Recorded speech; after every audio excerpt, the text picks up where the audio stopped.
Buenos días, Egunon, buen día, buenos días. Presidenta, estimados diputados, estimadas diputadas, compatriotas, conciudadanos que nos siguen a través de los medios de comunicación y también de las redes sociales. Manifestarse en las calles es una de las formas de ejercer la democracia que reconoce nuestra Constitución. Estos días hemos escuchado a miles de ciudadanos expresarse libre y legítimamente en protestas convocadas tanto por el Partido Popular como por Vox. A todos quienes han ejercido este derecho de modo pacífico, y subrayo pacífico, quiero trasladarles mi respeto y mi reconocimiento porque han ejercido un derecho constitucional de participación política que emana de nuestra Constitución. La Constitución, señorías, solo contempla una forma superior de ejercicio democrático, y es votar en las elecciones. Precisamente ese es el procedimiento que la Constitución señala para la formación del Gobierno y, en consecuencia, también para la investidura de la presidencia del Gobierno. Hoy y mañana en esta Cámara vamos a escuchar a los 25 millones de ciudadanos y ciudadanas que votaron el pasado 23 de julio en unas elecciones constitucionales, convocadas y celebradas de forma impecablemente constitucional y al amparo de las reglas que fija la Constitución española. Hoy en esta Cámara vamos a escuchar y a acatar la voluntad del pueblo español expresada a través de sus representantes, tal y como reconoce nuestra Constitución. Hoy y mañana seguiremos las reglas de la democracia parlamentaria que fija nuestra Constitución. Iniciaremos el trámite de Constitución que desembocará en una formación de un gobierno constitucional en España. Y lo vamos a hacer así porque lo establece la propia Constitución, las leyes que emanan de ello, pero también porque aprendimos de nuestros padres, de nuestras madres, de nuestros abuelos y de nuestras abuelas que solo hay democracia dentro de la Constitución, porque fuera de la Constitución y de sus reglas no hay democracia sino imposición y capricho. Y es importante, señorías, el que tengamos este debate y el que el Gobierno que alumbre esta Cámara se ponga en cuanto antes en marcha, porque nuestro país, como Europa y también como el mundo, vive transformaciones que no tienen precedentes en la historia de la humanidad. Algunas de ellas encierran un carácter netamente positivo, como es, por ejemplo, el caso del feminismo, que aspira a terminar con el patriarcado y lograr con ello sociedades más justas e iguales. En cambio, hay otras transformaciones que van a ser beneficiosas o devastadoras para el conjunto de nuestra sociedad en función de la respuesta que le demos. El ejemplo más palmario es el de la emergencia climática, que afecta a todo el planeta, que representa ya eso, una emergencia que nos obliga a transformar nuestras economías, nuestros hábitos de consumo, también nuestra movilidad, la política energética, todo ello para conservar un planeta habitable tanto para las generaciones presentes como para las generaciones futuras. Solamente voy a dar un dato para saber exactamente cuál es la envergadura del desafío que tenemos por delante. Alcanzar la neutralidad climática en este siglo costará 2,6 puntos del Producto Interior Bruto Mundial en este siglo. No alcanzarla supondría una contracción del 30% de ese mismo PIB mundial. Junto con ello, señorías, hay una segunda gran transformación que es el avance imparable de la globalización, pero desgraciadamente exenta de un sistema multilateral eficaz, lo que multiplica las desigualdades entre países, produce intensos y descontrolados movimientos migratorios. Movimientos migratorios que además se están viendo exacerbados como consecuencia de la emergencia climática, la falta de oportunidades en los países de origen, la persecución del diferente en regímenes dictatoriales y por el auge o el enquistamiento de conflictos armados. Lo estamos viendo en Ucrania, también por desgracia lo estamos viendo en Oriente Medio. Fuimos testigos hace no mucho en Siria, en Afganistán y en Irak. Y con la misma determinación con la que España ayuda al agredido, en este caso a Ucrania, frente a un país agresor como es la Rusia de Putin, por su flagrante violación del derecho internacional, con la misma determinación exigimos el alto el fuego inmediato de Israel sobre Gaza y el estricto cumplimiento del derecho internacional humanitario que hoy claramente no se está respetando.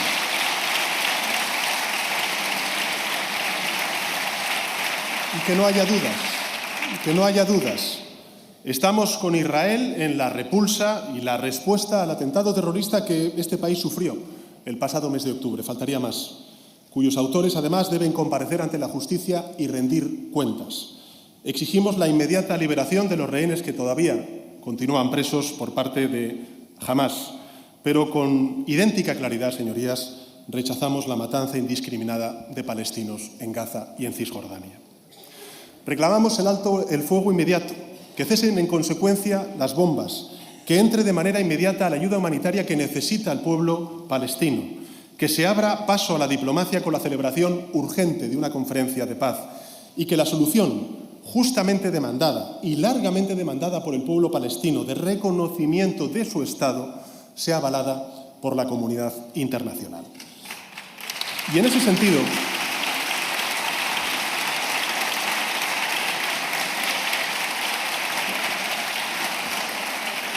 quiero trasladarles un compromiso, mi primer compromiso de esta legislatura. Y es que, inspirándonos en la resolución de las Cortes Generales del año 2014, el nuevo Gobierno va a trabajar en Europa y, por supuesto, en España para reconocer al Estado palestino.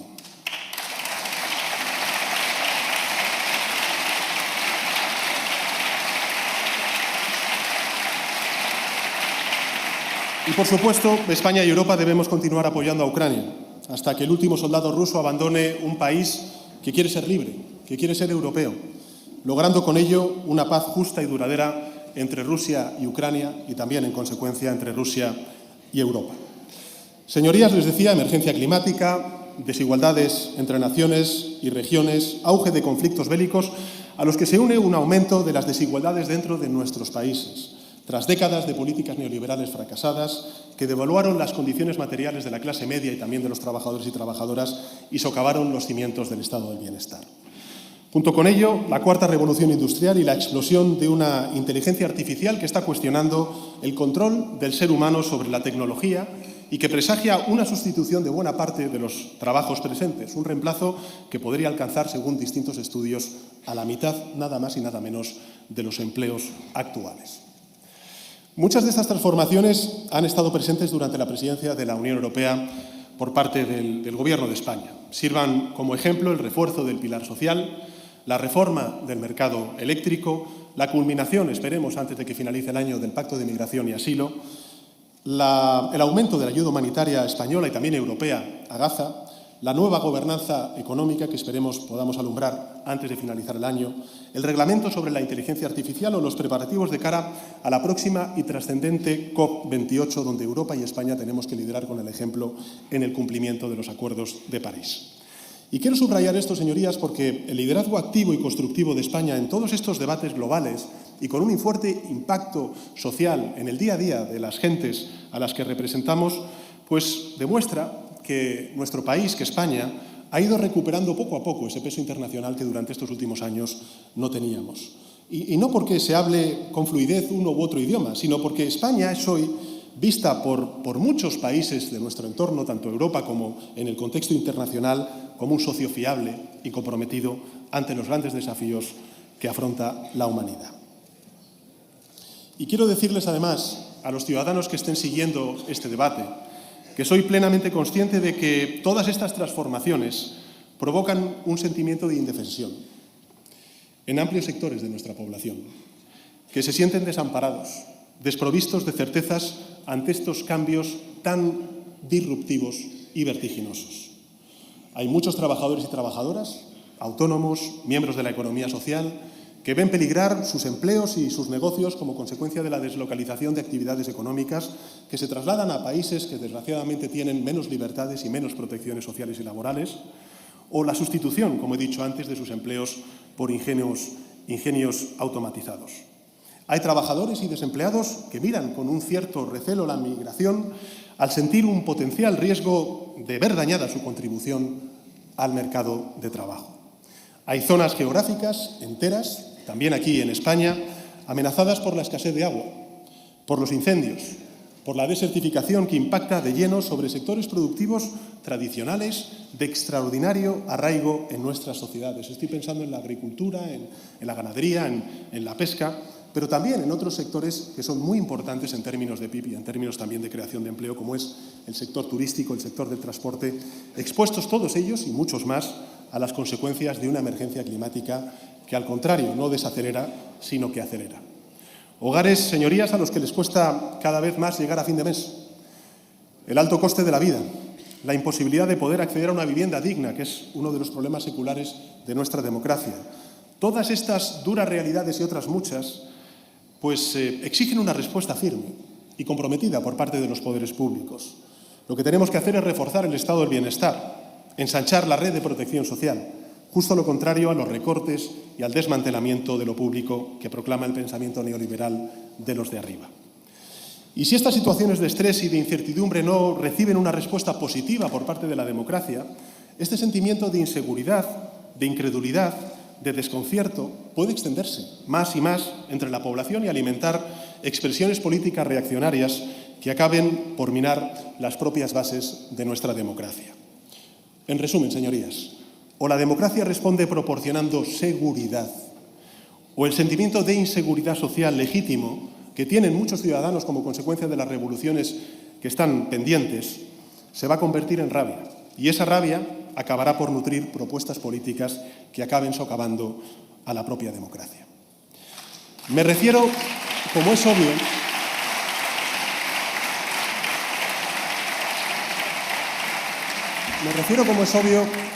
pues a las propuestas reaccionarias que cristalizan en formaciones políticas de ultraderecha que cuestionan la democracia y también los derechos humanos.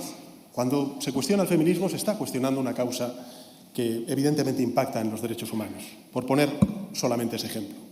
Propuestas reaccionarias que descalifican a la ciencia, lo hemos vivido durante la gestión de la pandemia. Propuestas reaccionarias que niegan la evidencia científica del cambio climático, lo vivimos cada día.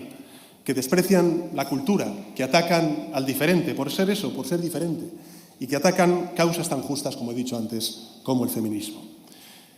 Me refiero a ellas y también me refiero a esas ideas reaccionarias que acaban por parasitar a los partidos de la derecha tradicional.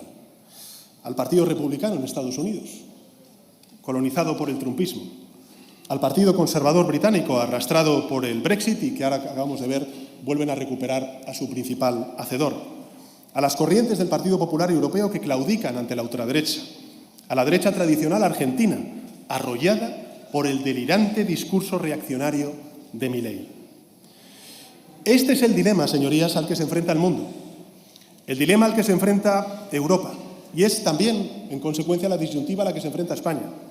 O la democracia proporciona seguridad o la inseguridad acabará con la democracia. O afrontamos todas estas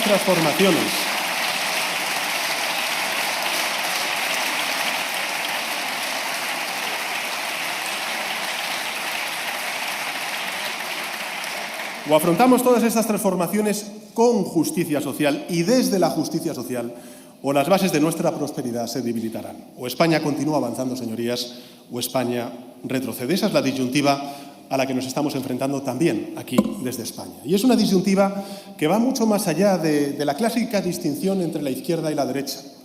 Lo que chocan son dos formas distintas de entender la sociedad y también de afrontar el presente y el futuro de España. Como ya sucedió hace 100 años, en momentos de cambio intenso se libra una intensa contienda ideológica y política entre una opción reaccionaria y una opción progresista. La opción reaccionaria, y en consecuencia involucionista, promete un ilusorio regreso a un glorioso pasado mitificado y falso. Una opción que, como también desde los movimientos demagógicos que se registraron en la Grecia clásica, señala culpables expiatorios y no ofrece soluciones reales. En un tiempo fueron los izquierdistas, otras veces han sido las élites globalistas, han sido las autoridades comunitarias y siempre son las feministas, los sindicalistas, los migrantes, el colectivo LGTBI, los ecologistas y, de nuevo, la izquierda.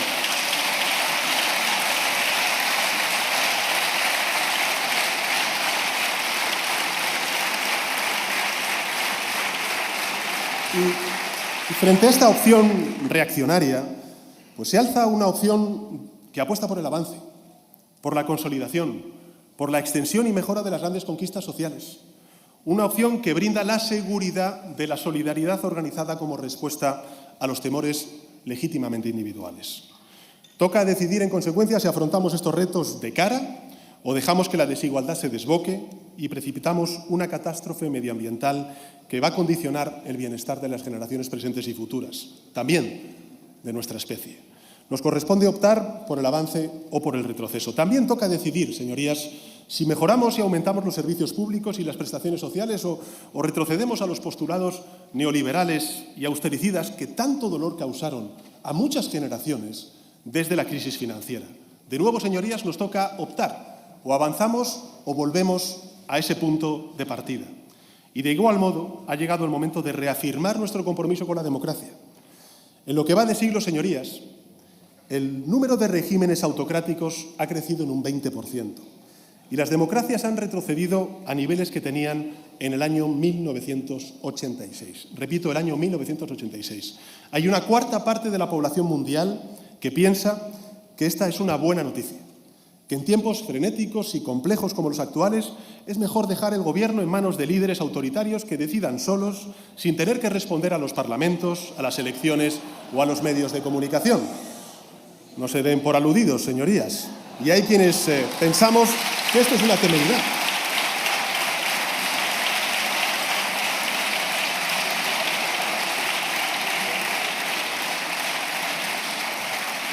Hay quienes pensamos, señorías, en definitiva, que las democracias son los sistemas que garantizan mayor crecimiento económico, mayores niveles de paz, mayores niveles de libertad, mayor número de derechos y de justicia social. Por tanto, señorías, tenemos que elegir, debemos elegir, nos toca elegir, y como también debemos elegir si queremos seguir avanzando en la dignidad del trabajo, en el empoderamiento de las mujeres, en el respeto a la diversidad sexual, en la integración de la población migrante y también en el continuo azar que tienen muchísimas personas discapacitadas y que necesitan y reclaman esa dignidad que las autoridades públicas deben otorgarles, y la creencia de que una sociedad plural es sin duda alguna una sociedad mejor.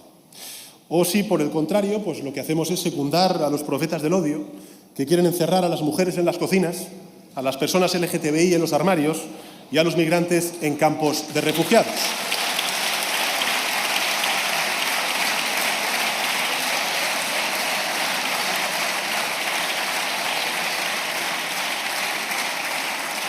La humanidad, en consecuencia, señorías, se enfrenta a un dilema existencial y las decisiones que tomemos hoy van a condicionar el mundo en el que viviremos el resto de nuestras vidas y legaremos a nuestros hijos y a nuestras hijas. Es decir, hay mucho en juego. Y como les digo, existen solamente dos alternativas. Por un lado, esa propuesta de las derechas retrógradas que quieren desmantelar prácticamente todos los avances que hemos logrado durante estas últimas décadas.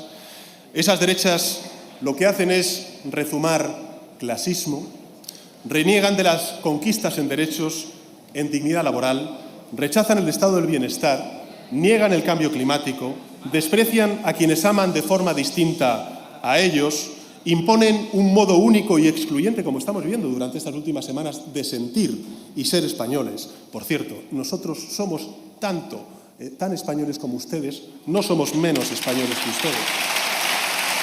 Y se oponen al protagonismo de las mujeres en la sociedad.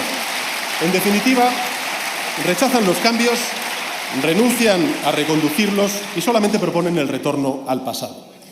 Y frente a ellos existen unas fuerzas progresistas que están dispuestas a seguir avanzando, a no dar un paso atrás. Fuerzas que conocen bien los problemas a los que nos enfrentamos, a los que se enfrenta la ciudadanía de nuestro país, y que están además convencidas de que esos problemas pueden superarse, deben superarse, y de que si tomamos las decisiones correctas, Europa y España y los valores que encarnamos tienen un futuro brillante por delante y pueden iluminar con su modelo al resto del mundo. Las derechas retrógradas, señorías, siguen dogmas económicos trasnochados, ignoran a los expertos, cuestionan las aportaciones de la ciencia y, en consecuencia, se muestran incapaces de gestionar lo público. Son tan incapaces de resolver problemas como capaces de instigar odio y la rabia social. Dominan la técnica reaccionaria y solamente muestran destreza en aprovechar los miedos y las frustraciones legítimas de una parte de la población para ganar el poder. Pero, sin embargo, una vez que llegan al poder, precipitan el caos, como se vio con el estruendoso fracaso de la primera ministra Liz Truss, el descalabro del Brexit o la errática gestión de la pandemia. Son incompetentes en la gestión, pero son de una temible eficacia en la propagación del resentimiento y del odio. En la última década, señorías, los partidos de ultraderecha han duplicado sus votos en Europa. Se han hecho con 1 de cada 4 escaños en los parlamentos nacionales y han entrado en 12 gobiernos estatales y en centenares de gobiernos regionales y locales.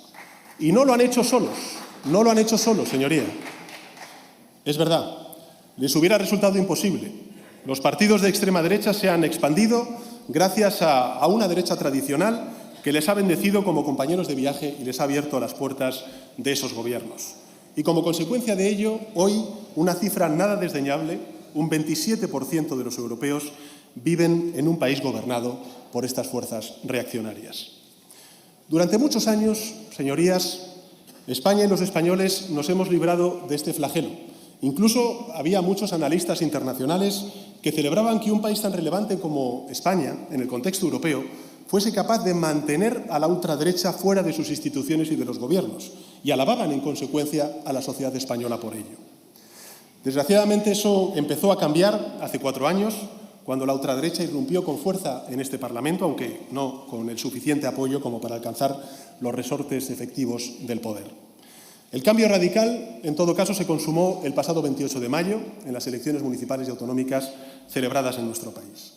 Aquel día la derecha tradicional, el Partido Popular, tuvo que elegir qué clase de derecha quería ser.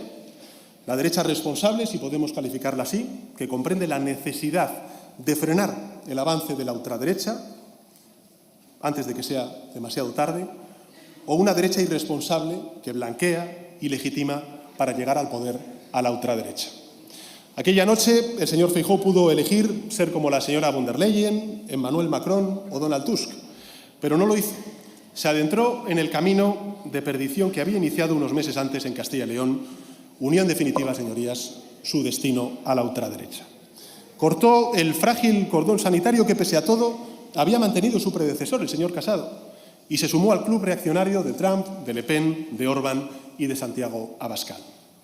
El PP entonces, señorías, decidió bendecir a la ultraderecha y le abrió las puertas a 5 gobiernos autonómicos, por cierto, con carteras no menores, porque llevan, por ejemplo, Interior y Justicia, que son responsables del cuidado y la seguridad de las mujeres que sufren violencia de género, 5 gobiernos autonómicos, 5 diputaciones y 135 ayuntamientos. O lo que es lo mismo, le dio la potestad para afectar la vida de más de 12 millones de españoles y españolas. Le brindó la plataforma para propagar su mensaje de odio e incluso lo hizo parcialmente suyo, siguiendo el modelo ya ensayado por la señora Ayuso en la Comunidad de Madrid. Las consecuencias de ese pacto de la ignominia ya se están viendo. En Castilla y León, señorías, el Partido Popular y Vox han recortado los presupuestos destinados a formar personas en paro. Recortar también recursos económicos para la integración del migrante, para combatir la violencia de género, mientras tratan de extinguir el diálogo social entre los sindicatos y la patronal. En Aragón han vetado charlas para la prevención de violencia de género destinadas a adolescentes. Han eliminado la Dirección General de Lucha contra el Cambio Climático y están recortando las horas de consulta médica en las zonas rurales. En Madrid, señorías,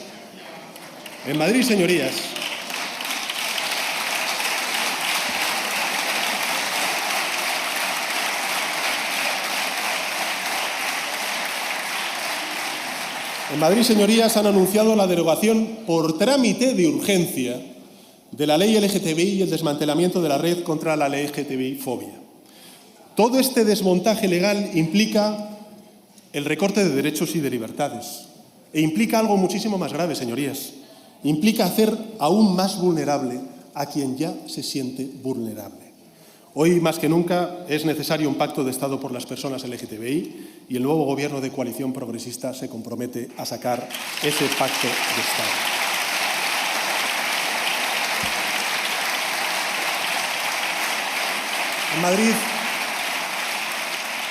En Madrid, en la capital de España, señorías, en Valencia y en Extremadura, las derechas han bajado los impuestos a las rentas más altas, al tiempo que han reducido el gasto en sanidad pública, dejando a miles de niños sin plaza en escuelas infantiles y comedores escolares, y duplicando el precio de los billetes y abonos de autobús. En las Islas Baleares, señorías, se disponen a cerrar la Oficina de Lucha contra la Corrupción, mientras promueven la opacidad en las declaraciones de los bienes de cargos públicos.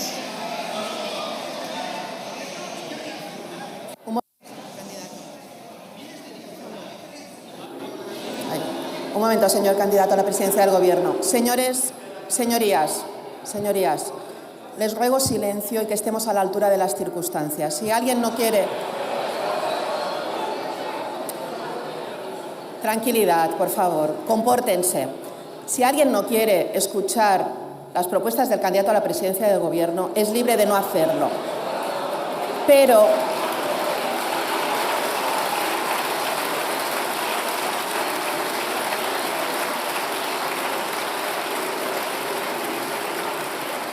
nadie puede hurtar el derecho de los ciudadanos a escucharlos. A ellos les representamos, a ellos nos debemos. Continúe, señor candidato. Muchas gracias, señora presidenta. En muchos ayuntamientos el Partido Popular y Vox han eliminado los carriles bici, ha suspendido licencias fotovoltaicas,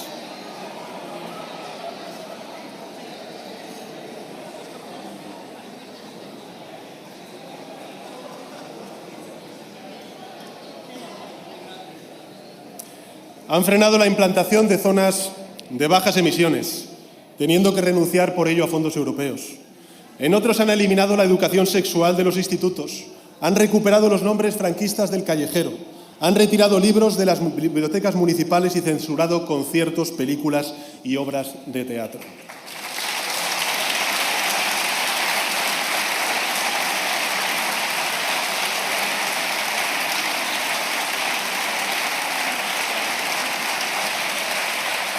Señorías, todo ello, por cierto, al mismo tiempo que se han subido el sueldo, aumentando el número de asesores, ejerciendo toda clase de nepotismos, demostrando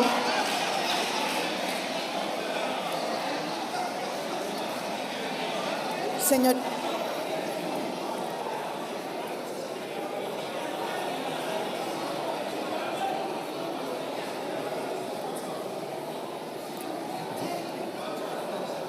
Señorías, guarden silencio, por favor. Un poco de seriedad y un poco de respeto.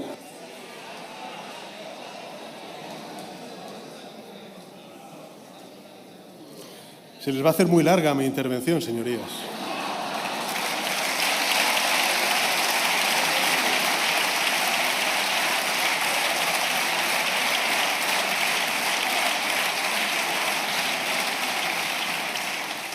Demostrando que el problema, señorías, no era que el Estado fuese grande o pequeño, central o autonómico. El problema es que ellos no lo ocupaban.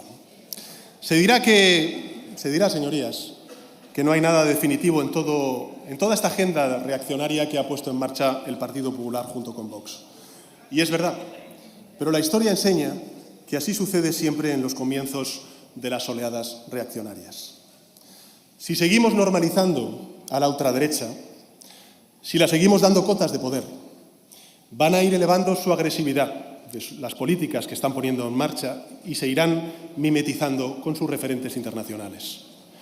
Se empieza desmantelando la negociación colectiva y se acaban recortando las prestaciones por desempleo, facilitando el despido, aumentando la temporalidad de los contratos, como están haciendo países gobernados por la derecha y la ultraderecha en Europa. Se empieza suspendiendo licencias para las energías renovables y se acaba volviendo al carbón, talando el 10% de los bosques y aumentando las emisiones de CO2, como están haciendo gobiernos europeos de derechas con la ultraderecha. Se empieza asociando a las personas migrantes a la delincuencia y se termina por denegar el auxilio en el naufragio mortal de cientos de seres humanos. Se empiezan, señorías, negando el acceso a determinados medios de comunicación y se acaba amordazando al Poder Judicial y censurando a la prensa, como está ocurriendo también en países gobernados por la derecha y la ultraderecha. Se empieza cuestionando a las instituciones europeas y se termina haciendo campaña por la salida de la Unión Europea y el cierre de fronteras. Y si no, señorías, miren lo que está pasando en otros países europeos.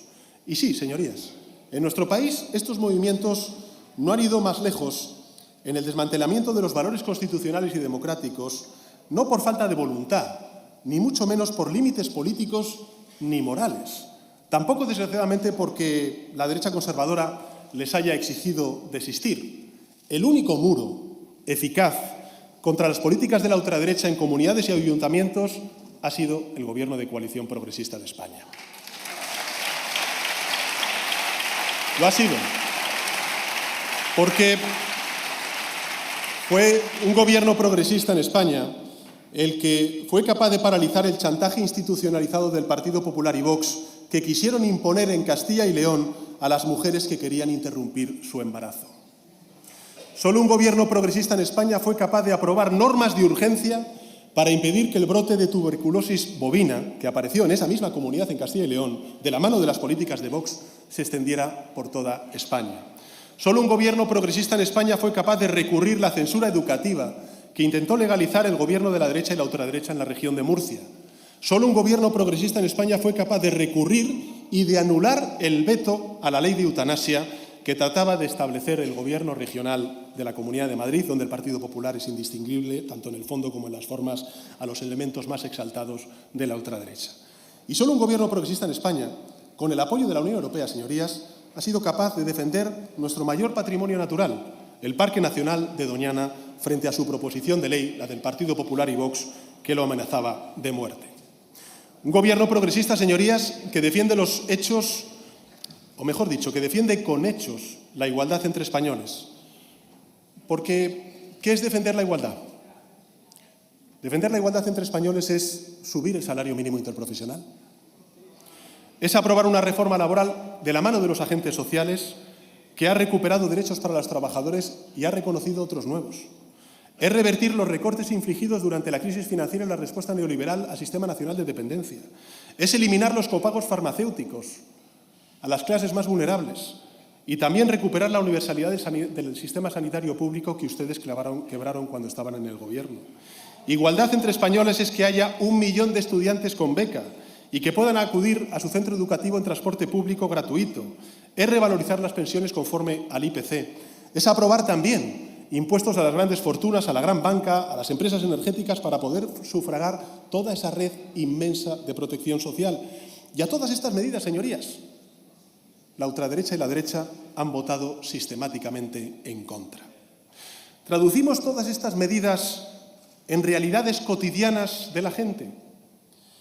La igualdad, señorías, son los 23.000 jóvenes extremeños y extremeñas que podrán estudiar este curso gracias a una beca. Son las casi 60.000 mujeres en Castilla-La Mancha que van a poder pagar sus facturas, pedir una hipoteca gracias a que cuentan hoy con un contrato indefinido que antes no tenían. Igualdad son los 264.000 hogares andaluces con bono social eléctrico que se van a librar de pasar frío este invierno. Igualdad son los 2,3 millones de españoles y españolas que antes no tenían empleo y ahora sí lo tienen. Son los 2,5 millones de asalariados que han visto cómo sus ingresos han crecido de 735 euros al mes a 1.080 euros al mes del salario mínimo interprofesional. La igualdad, señorías, son los 9 millones de jubilados y jubiladas que no han perdido poder adquisitivo gracias a la revalorización de las pensiones y la reconstrucción del Pacto de Toledo. Son, en definitiva, los 14 millones de trabajadores que han recuperado derechos con la reforma laboral. Igualdad, señorías, son estas cifras, pero sobre todo las personas que están detrás de esas cifras. ¿Quiere esto decir que la desigualdad ha desaparecido? Ni mucho menos. Queda muchísimo por hacer, señorías. Pero la dirección emprendida es la correcta. La única igualdad que peligra es la de las mujeres como consecuencia de los acuerdos del Partido Popular con Vox.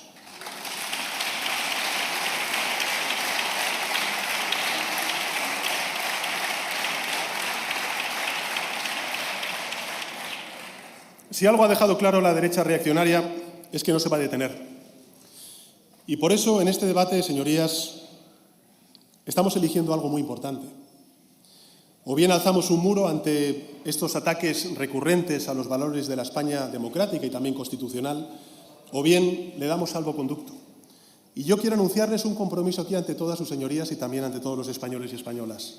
Mientras yo sea presidente del Gobierno, toda la fuerza del Estado se dedicará a defender los valores democráticos y las libertades y los derechos de los españoles.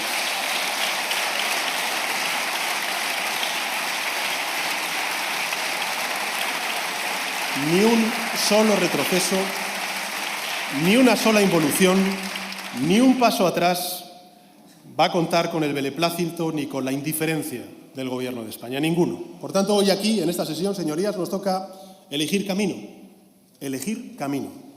O bien abrimos la puerta a ese movimiento o lo frenamos en seco, erigiendo un muro de democracia, de convivencia y de tolerancia.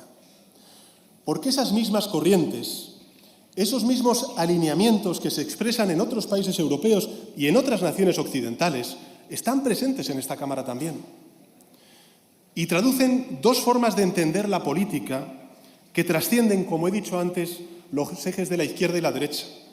Por un lado, hay fuerzas conservadoras y reaccionarias representadas en el Partido Popular y en Vox que claramente quieren retroceder, que creen que todo lo que hemos hecho durante estos últimos 4 años es peor que malo, es pernicioso. Y por otro, estamos los partidos que queremos avanzar, de formas distintas, con diferencias muy importantes, pero que queremos avanzar. Lo que se decide hoy es a quién entregamos las riendas del Gobierno para los próximos 4 años y cuál de esos dos caminos opuestos tomamos. Lo que hoy se expresará en esta Cámara y mañana también cuenta con la máxima legitimidad, puesto que se deriva de la voluntad democrática de los ciudadanos y ciudadanas de nuestro país expresada con su voto. Pero además coincide con el sentir aún más mayoritario de los españoles y españolas cuando se les sondea sobre sus preferencias concretas. El 75% de nuestros compatriotas piensan que hay que reforzar el estado del bienestar y que para ello debemos aumentar los impuestos a las grandes fortunas y a las grandes empresas. Y esa opinión es tan mayoritaria como preponderante incluso entre los votantes de derechas. Sin embargo, allí donde gobierna el Partido Popular y Vox, hacen justo lo contrario. Eliminan el impuesto a sucesiones a quienes heredan más de 1 millón de euros, impugnan el impuesto sobre patrimonio que solo afecta a quienes tienen más de 3 millones de euros y al mismo tiempo saturan los servicios sanitarios y dejan a miles de niños y niñas sin plazas en las guarderías y en los colegios públicos. Y este es solamente un ejemplo. Podríamos poner muchos más. El 92%, señorías, de los españoles, el 92% quieren que se fomenten las energías renovables. Y el Partido Popular y Vox recortan las ayudas y hasta incluso cuando gobernaron pusieron el impuesto al sol.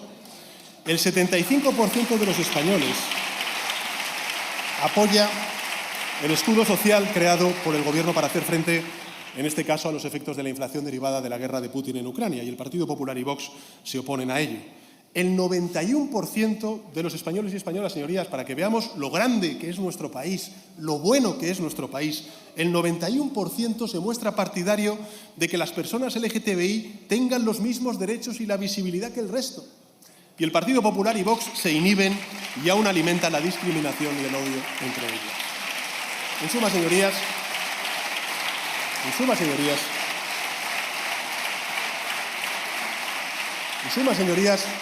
la mayoría de españoles y españolas no comparten estas tesis y estas posiciones reaccionarias. No comparten ni sus valores ni tampoco sus objetivos. España es efectivamente un país tolerante, es un país abierto, es un país igualitario, concienciado con el cambio climático y por eso, señorías, hoy estoy aquí ante ustedes. Señorías, comparezco en esta sesión de investidura para proponer el camino del avance, el camino de la mayoría, el camino del progreso. Vengo a defender que descartemos la política del insulto, del odio y de la crispación, que aparquemos el negacionismo climático, el clasismo, el machismo y la xenofobia.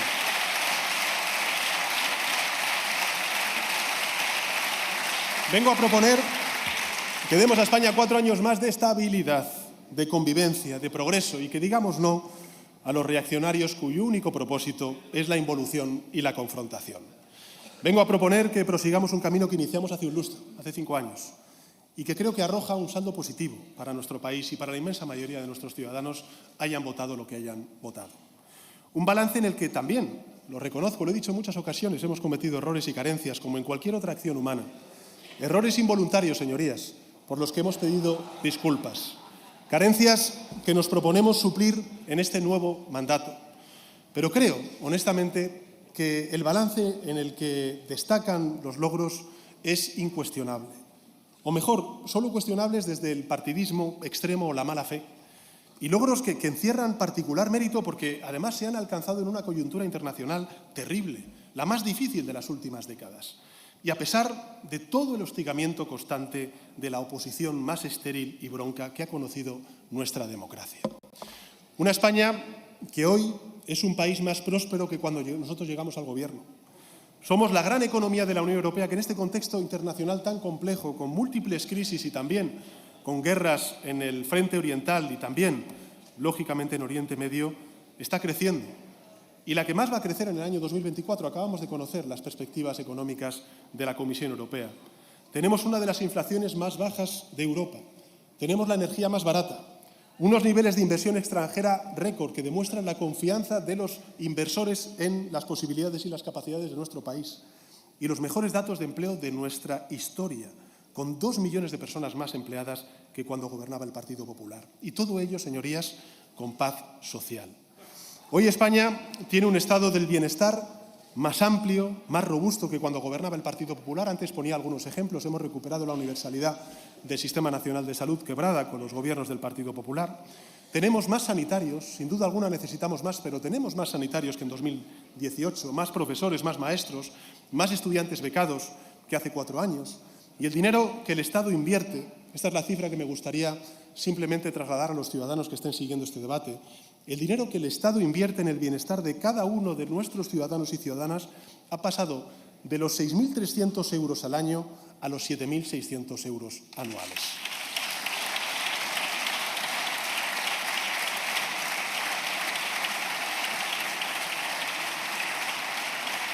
Por tanto, hoy España es un país un poco más justo.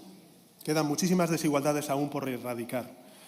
Pero es un poco más justo gracias a que hemos reducido la desigualdad y el número de personas que viven en riesgo de pobreza. Y creo que corresponde reconocer a esta Cámara y también, lógicamente, al Gobierno el poder haber afrontado y amortiguado las consecuencias nefastas que sobre la desigualdad hubiera tenido con otra respuesta la pandemia en nuestro país. Hemos mejorado la igualdad de oportunidades en la escuela. Hemos recortado la brecha salarial entre hombres y mujeres hasta ser una de las más bajas de la OCDE. También hemos cosechado grandes avances en sostenibilidad. Hemos incrementado, señorías, en tan solo 4 años, en un 40% nuestra potencia instalada en energías renovables. Hemos descarbonizado fases enteras de nuestros procesos productivos y hemos logrado reducir nuestras emisiones de gases de efecto invernadero en un 14% con la economía creciendo. Y al tiempo que hacíamos eso, nos hemos vuelto una democracia aún más robusta e influyente. Se dice mucho y se habla mucho sobre dictaduras y sobre democracias, pero hemos mejorado, señorías, en estos últimos 5 años, nuestra posición en todos los rankings internacionales de calidad democrática y del Estado de Derecho, y ganando prestigio e influencia internacional que antes, desgraciadamente, no teníamos y que nos está permitiendo defender mejor nuestros valores y nuestros intereses.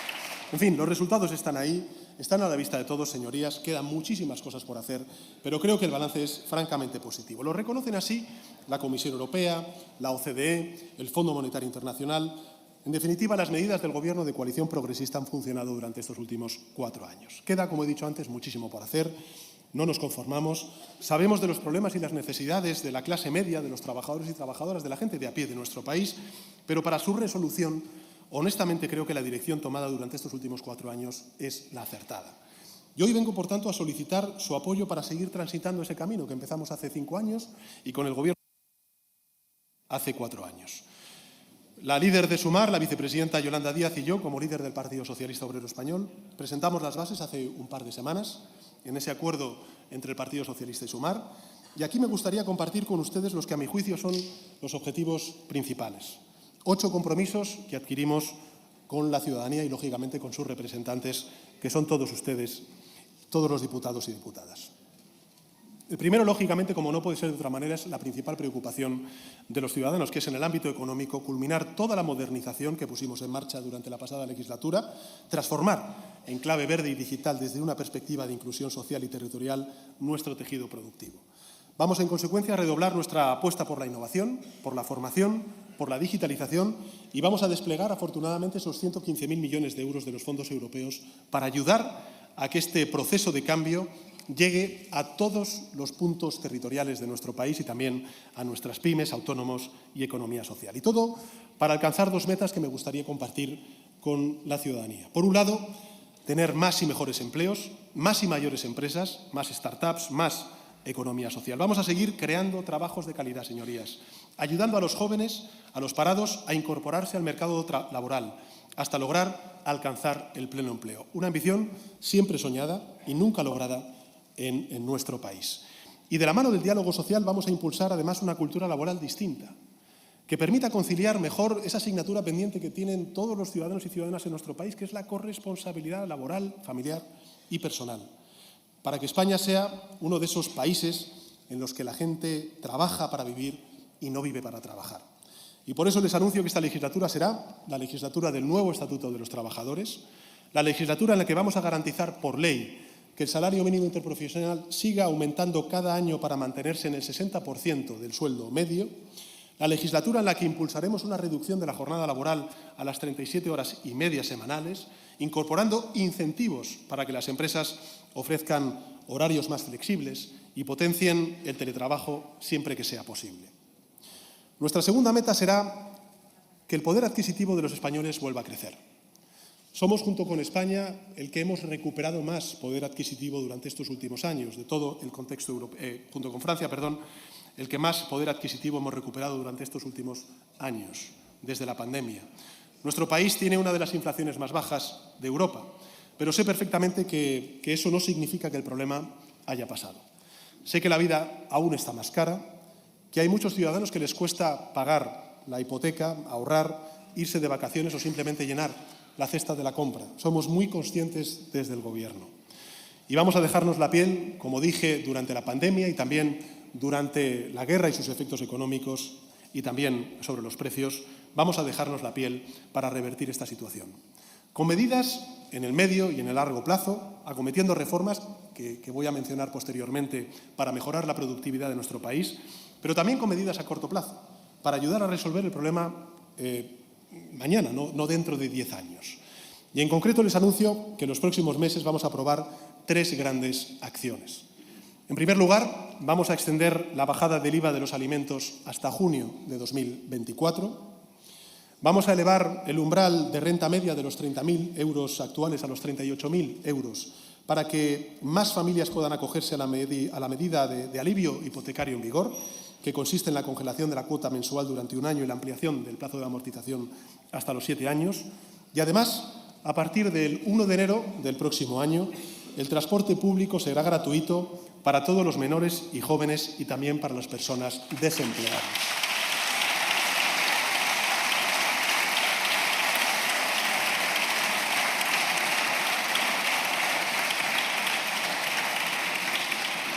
Ya nos comprometimos a que durante el año 2024 se mantuviera la reducción del precio de los abonos transporte, pero queremos dar un paso más.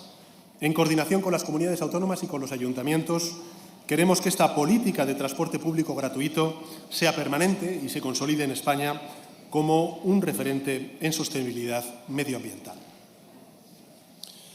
Junto con la economía y con el empleo, señorías, nuestro segundo gran compromiso va a ser continuar reforzando el estado del bienestar para mejorar la vida de la gente, empezando precisamente por el Sistema Nacional de Salud.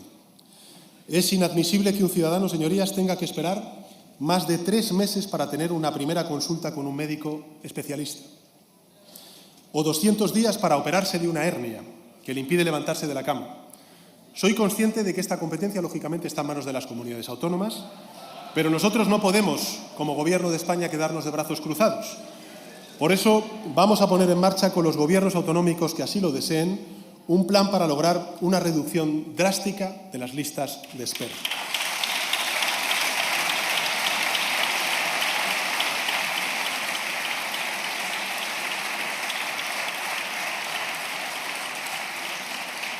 Vamos a continuar reforzando la atención primaria, que es una de las asignaturas pendientes de nuestro sistema.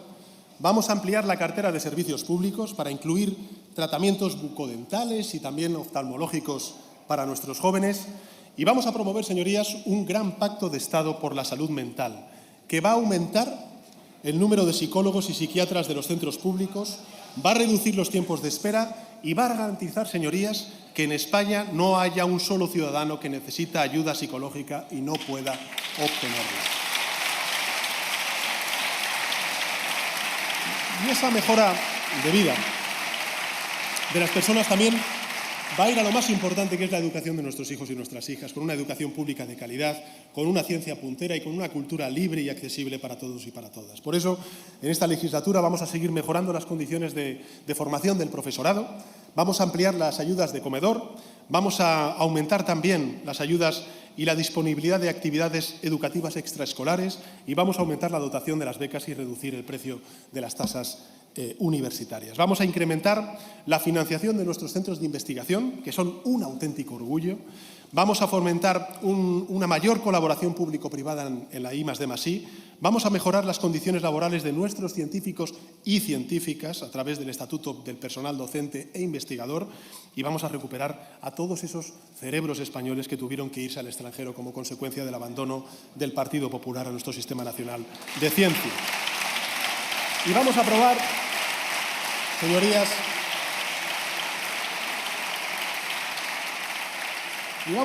señorías, una ley de derechos culturales que garantice el acceso de todas las personas y todos los territorios a la cultura. Vamos a ampliar la presencia de la cultura y la creatividad artística en escuelas, en institutos. Vamos a dar más ayudas a los creadores y vamos a mantener el bono cultural joven. Y vamos a mejorar, señorías, la vida de los mayores, porque significa también brindarles de certezas y asistencia, y es un asunto de mera justicia tras una vida de esfuerzo y de trabajo. Para blindar la dignidad y el bienestar de nuestros mayores, les anuncio que, sin duda alguna, como hicimos durante la pasada legislatura, ya está inscrito en nuestra ley, vamos a seguir revalorizando las pensiones conforme al IPC, vamos a aumentar los recursos destinados a la dependencia. Ayer, en el último Consejo de Ministros, inyectamos 1.000 millones de euros al Sistema Nacional de Dependencia a través de las comunidades autónomas y vamos a conseguir ese modelo asistencial de mejor calidad, más personalizada y que priorice la atención domiciliaria. Y vamos a hacer algo muy importante, y es cumplir con el mandato del Pacto de Toledo, que nos decían ustedes, señorías, que lógicamente tenía que revalorizar las pensiones conforme al IPC, pero también destinar al Fondo de Reserva de la Seguridad Social 5.000 millones de euros cada año para que los trabajadores de hoy tengan pensiones dignas cuando se retiren en la edad de jubilación. Señorías,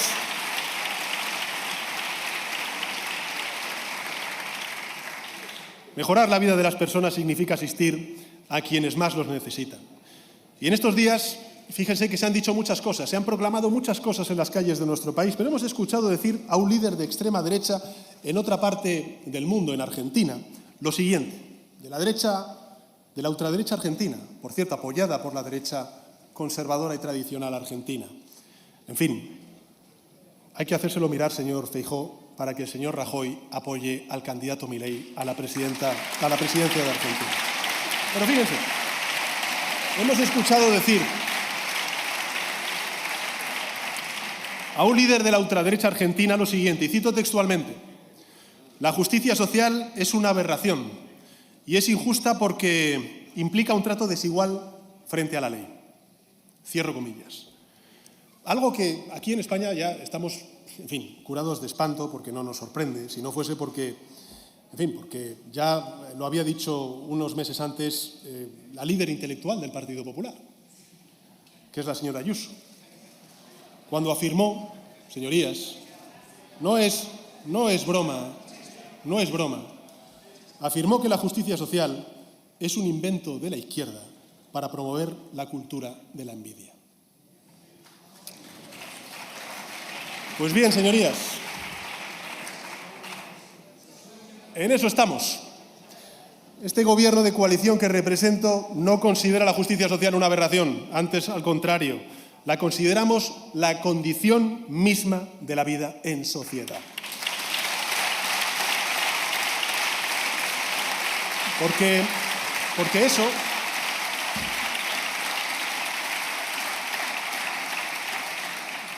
eso, señorías de la bancada de la derecha y la ultraderecha, es justamente patriotismo. Sabernos ligados los unos a los otros, ser conscientes de que navegamos todos en el mismo barco y de que el bienestar de cada uno de nosotros depende del bienestar básico de cada miembro de nuestra comunidad. Por eso vamos a seguir apoyando más a quien más lo necesite, dentro y fuera de nuestras fronteras. Por eso vamos a continuar reforzando el ingreso mínimo vital, simplificando los requisitos de acceso para que más hogares puedan cobrarlo y nuestros niveles de desigualdad y pobreza continúen bajando. Señorías, soy consciente de que muy a menudo, si el estado del bienestar nos sirve mejor a los ciudadanos, es porque la Administración es lenta, excesivamente burocrática y probablemente farragosa. Y vamos a abordar en serio este problema durante esta legislatura. Por eso les anuncio que en esta legislatura vamos a continuar simplificando todos los trámites administrativos, que vamos a poner los intereses y las necesidades del usuario en el centro del sistema, y por eso vamos a establecer un nuevo modelo de atención presencial a la ciudadanía con horarios flexibles y sin cita previa obligatoria. Y vamos a fijar por ley un máximo de 30 días para la recepción de prestaciones como la ayuda a la dependencia. Como ven,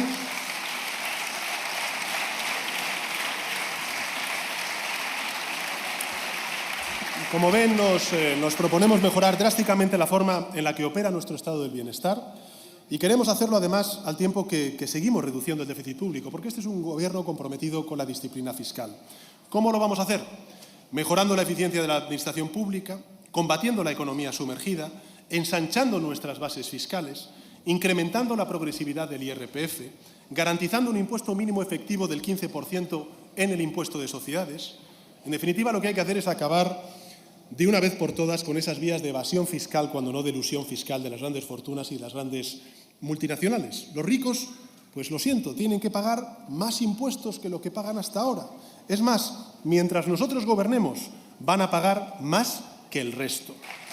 Porque lo justo, lo que mandata la Constitución, es que contribuya quien más tiene. Y hablando de la Constitución, señorías, a ver si por fin esta legislatura es la legislatura en la que modificamos ese artículo 49 de la Constitución y reconocemos constitucionalmente la dignidad de las personas con discapacidad. Una vida mejor depende, ante todo, de un techo que la cobije dignamente, y por eso nuestra tercera prioridad va a ser mejorar el acceso a la vivienda. Porque este es, a día de hoy, uno, si no el mayor problema al que se enfrentan muchos ciudadanos de nuestro país y particularmente los jóvenes. La subida de los alquileres, el encarecimiento de las hipotecas como consecuencia del endurecimiento de la política monetaria del Banco Central Europeo, la dificultad de ahorrar, pues han hecho que cada día sea más difícil desarrollar un proyecto vital para muchísimos ciudadanos en nuestro país. En la pasada legislatura tomamos algunas medidas incipientes a este respecto, pero sabemos que tenemos muchísimo que hacer aún, siguiendo una premisa muy sencilla, que es ayudar a los inquilinos y a los pequeños propietarios. ¿Y qué es lo que vamos a hacer? Bueno, pues vamos a apoyar a los jóvenes que quieren y pueden y deben independizarse a edades más tempranas. Por eso les anuncio que vamos a aumentar el bono para el alquiler. Ojalá los gobiernos autonómicos del Partido Popular con Vox desarrollen esta política. Crearemos una línea de avales que les permitirá cubrir hasta el 20% de su hipoteca, como ya anuncié durante la campaña electoral, y vamos a acometer la habilitación de 183.000 viviendas públicas para alquiler asequible que prometimos también hace unos meses. También vamos a apoyar a todos esos españoles y españolas de clase media, también trabajadores, que tienen en la vivienda su principal instrumento de ahorro y también su red de seguridad, en consecuencia. Vamos a ayudarles a reformar y modernizar sus viviendas con un marco jurídico que las proteja y con incentivos fiscales para que aquellas que lo deseen puedan ponerlas en alquiler. El empeño por lograr una vida mejor tiene una premisa básica, señorías, y es defender la vida del planeta, y por eso nuestra cuarta prioridad será impulsar una transición ecológica que ayude a mitigar y adaptarnos al cambio climático, que proteja nuestra biodiversidad y que genere riqueza y oportunidades en todo el territorio. Vamos a seguir desplegando las energías renovables, señorías, y lo vamos a hacer de forma responsable, y quiero decirlo aquí, ante ustedes, de forma coordinada, integrando a los vecinos y vecinas en la toma de decisiones y también en el reparto de beneficios de esa extensión de la energía renovable. También vamos a favorecer las comunidades energéticas y vamos a triplicar la potencia instalada de autoconsumo. Todo ello para lograr ¿qué? Bueno, pues que a finales de esta década la mitad de toda la energía que consuma nuestro país sea de origen renovable. El desafío de la transición energética requiere también de un regulador independiente y especializado y los recursos técnicos adecuados para preparar el sistema energético para el objetivo ambicioso que tenemos de neutralidad climática. Y por eso quiero anunciarles que vamos a restablecer la Comisión Nacional de la Energía, suprimida por el Gobierno del Partido Popular y que va a ser clave para garantizar y mejorar el funcionamiento del sector energético y la diversificación de sus operadores. Vamos a seguir combatiendo la amenaza de la sequía, ampliando y modernizando las infraestructuras, modernizando los recursos de los organismos hidrológicos, cerrando pozos y regadíos ilegales, ayudando a los agricultores a mejorar sus explotaciones. Porque somos muy conscientes de que España es una potencia mundial agroalimentaria y queremos que siga siéndolo. Y por ello vamos a dedicar una parte sustantiva de los fondos europeos a modernizar el sector, a impulsar la agricultura ecológica y también la regenerativa. Y quiero anunciarles que vamos a aprobar una ley de agricultura familiar que va a hacer es favorecer este tipo de agricultura que va a generar valor añadido social y vinculación con el territorio. Y vamos a desplegar una estrategia nacional de alimentación para España que permita desarrollar toda la cadena de suministro alimentario, fomentar el empleo rural y mejorar la calidad de la alimentación. Y vamos a seguir impulsando las ganancias de eficiencia y de circularidad de nuestra sociedad, con la ambición de que al final el tejido productivo acabe siendo un sistema simbiótico en el que nada se desperdicia y que, por tanto, los residuos de un sector se convierten en los recursos productivos de otro. Yo sé, señorías, somos muy conscientes desde el Gobierno que a veces la urgencia y la escala de la transición ecológica nos abruma e incluso nos asusta. Pero créanme, creo que podemos tener éxito. Sin perder tiempo, sin dejar a nadie atrás, ninguna persona y tampoco ningún territorio. Aprovechando esta oportunidad para generar nuevos empleos, nuevas industrias para todo el territorio, mejorar nuestras ciudades y también cuidar nuestra salud. Por cada euro que gastemos ahora en acometer esta transición ecológica, nos estaremos ahorrando 10 euros en daños en las próximas décadas. La quinta prioridad, señorías, va a ser garantizar que España siga siendo un referente europeo y mundial en igualdad. Mejorar la vida es mejorar la condición de vida de la mitad de nuestra sociedad, es mejorar la vida de las mujeres, es alcanzar, en consecuencia, la plena igualdad real y efectiva entre hombres y mujeres.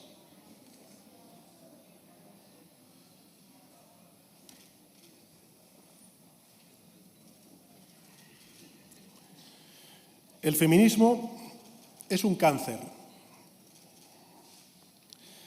Si pudiera, lo quitaría de las escuelas y pondría una asignatura de costura porque empodera más coser un botón. No hay que reírse de esto, señorías.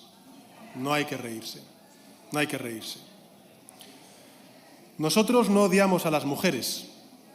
En nuestro partido hay muchísimas mujeres de gran valía, casi tanta como la de los hombres. Si las mujeres cobran menos, es porque así lo deciden ellas. Y si hay puestos con más hombres, es porque los hombres están genéticamente más adaptados. Estas afirmaciones, señorías,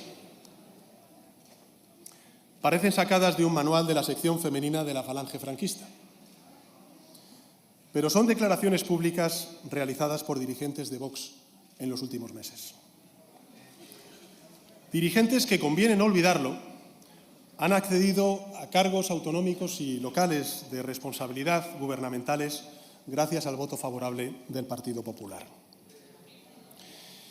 Y las cito aquí porque son un testimonio vivo del problema al que nos enfrentamos.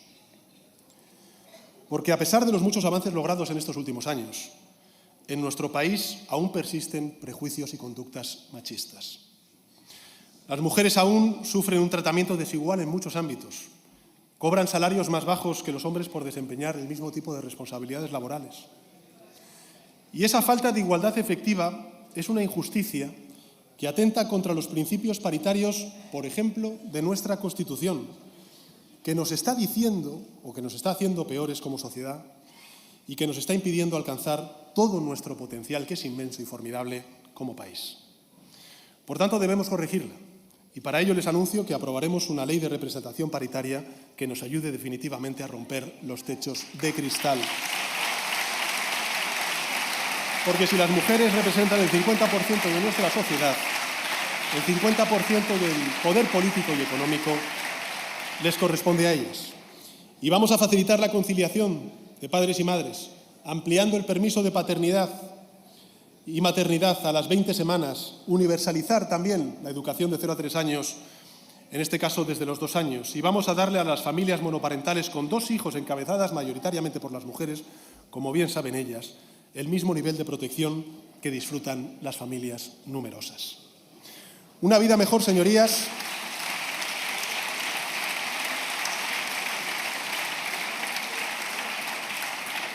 una vida mejor es una vida que extirpa la lacra de la violencia machista. Por cada euro, señorías, esto es lo que quiero decir a los ciudadanos y sobre todo a las mujeres de nuestro país, por cada euro que un gobierno autonómico municipal reaccionario retire a la prevención y la eliminación de este cáncer social, nosotros vamos a dedicar 10 euros a la lucha contra la violencia de género.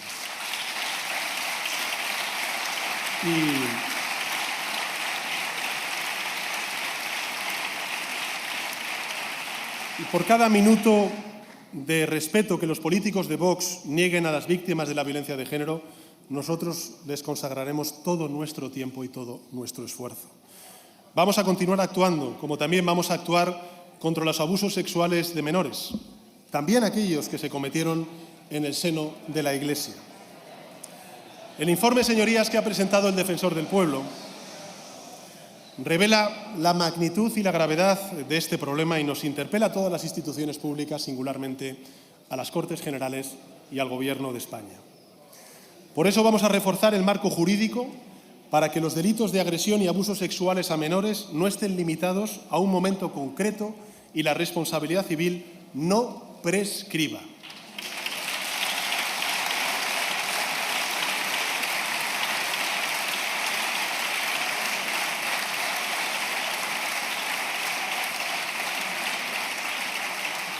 Vamos a crear un fondo estatal para el pago de ayudas y compensaciones a las víctimas que se ajuste a los estándares europeos. Y vamos a instar a la Iglesia Católica, señorías, a que se comprometa a reconocer y a reparar a todas las personas que desgraciadamente sufrieron abusos sexuales por parte del clero, incluyendo a las víctimas de casos históricos y también prescritos.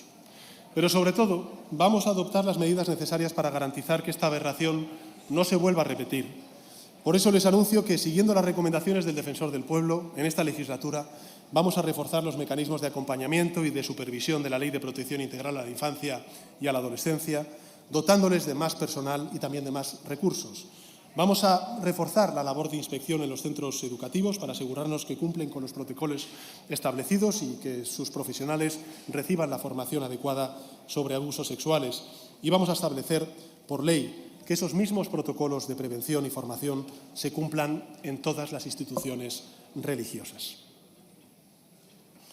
Señorías, procurar una vida mejor a los españoles significa, además de todo lo dicho, reducir las diferencias que existen entre provincias y también fortalecer la cohesión territorial de nuestro país. Y esta va a ser la sexta prioridad del Gobierno que me propongo conformar si ustedes me dan la confianza mayoritaria de la Cámara. En la transición, señorías, los españoles y españolas apostamos por un Estado autonómico que acercó las administraciones públicas a las 52 capitales de provincia y fomentó también la creación de empresas y también el desarrollo económico y social en cientos de municipios medianos por todo el país. Desgraciadamente, a lo largo de estos últimos años, esa tendencia se ha revertido. Hoy Madrid y otras grandes ciudades, como es lógico, se han convertido en gigantes que lo absorben todo y las diferencias, en consecuencia, entre provincias han aumentado. El reto demográfico interpela a todas las instituciones públicas, también al Gobierno de España, como pudimos empezar a desarrollar durante la pasada legislatura. En la pasada legislatura dimos algunos pasos, apostamos por un modelo descentralizado, también policéntrico, que postula nuestra Constitución. Intentamos buscar un reparto equitativo e inteligente de las oportunidades por todo el territorio. Creo que los fondos europeos están sirviendo para ello. Estamos viendo plantas de gigafactorías de baterías de vehículos eléctricos en distintas partes de España, no concentradas en los tradicionales sectores industriales de nuestro país, o también instituciones públicas que se están implantando a lo largo y ancho de nuestro país. Y en esta legislatura seguiremos avanzando en esta misma dirección. Vamos a dedicar el grueso de los fondos europeos a crear nuevas industrias y también nuevas oportunidades fuera de las grandes capitales. Vamos a crear mejores infraestructuras y también conexiones ferroviarias. Están recogidas en el acuerdo de gobierno entre el Partido Socialista y Sumar. Vamos a garantizar por ley, el acceso a servicios públicos básicos de todos los municipios en un radio de menos de 30 minutos. Y para que nadie tenga que, en definitiva, abandonar su pueblo porque no hay un cajero o un centro de salud cerca o porque las oportunidades, en fin, no se desarrollan en su municipio, me gustaría que pudiéramos contar con el apoyo mayoritario de esta Cámara para hacer realidad este objetivo de garantizar los servicios públicos básicos en un radio menor de 30 años. También vamos a ampliar el diálogo entre administraciones, vamos a reforzar la gobernanza entre ellas y vamos a impulsar un nuevo modelo de financiación autonómica que garantice los recursos económicos que necesitan las comunidades autónomas, basándonos en los principios que conocen ustedes, porque ha sido así referido en otras muchas ocasiones, el de la equidad, el de la autonomía financiera y, por cierto, también el de la corresponsabilidad fiscal, porque no deja de ser curioso que gobiernos autonómicos del Partido Popular con Vox bajen los impuestos a los más ricos y luego a la Administración General del Estado nos pidan más recursos económicos.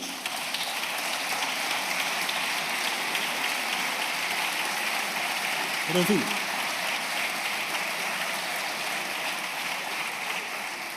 a lo que quiero ir, señorías, es que los recortes que se aplicaron en nuestro estado del bienestar, saben ustedes que están en manos de las comunidades autónomas durante la etapa de gobierno del Partido Popular, pues efectivamente dejaron a muchas comunidades autónomas sin recursos para atender las necesidades más básicas de los ciudadanos y les obligaron, en consecuencia, a endeudarse. En aquellos años, la deuda de las comunidades autónomas, simplemente para que tengan este dato, señorías, casi se duplicó. ¿Y qué ha hecho este Gobierno durante estos últimos 4 años, singularmente? Bueno, pues yo creo que hemos auxiliado a las comunidades autónomas. Hemos entregado más recursos que ningún otro gobierno en ningún otro momento de nuestra historia democrática. En 5 años de gobierno de coalición, 5 años de gobierno conmigo al frente, 4 años de gobierno de coalición, para ser exacto, en 5 años de gobierno, las comunidades autónomas han recibido un 40% más que en los últimos 5 años del gobierno de Mariano Rajoy. Un 40% más. Para que nos hagamos una idea, estamos hablando de 180.000 millones de euros más. Y todo eso sin contabilizar los fondos europeos que también están gestionando las comunidades autónomas.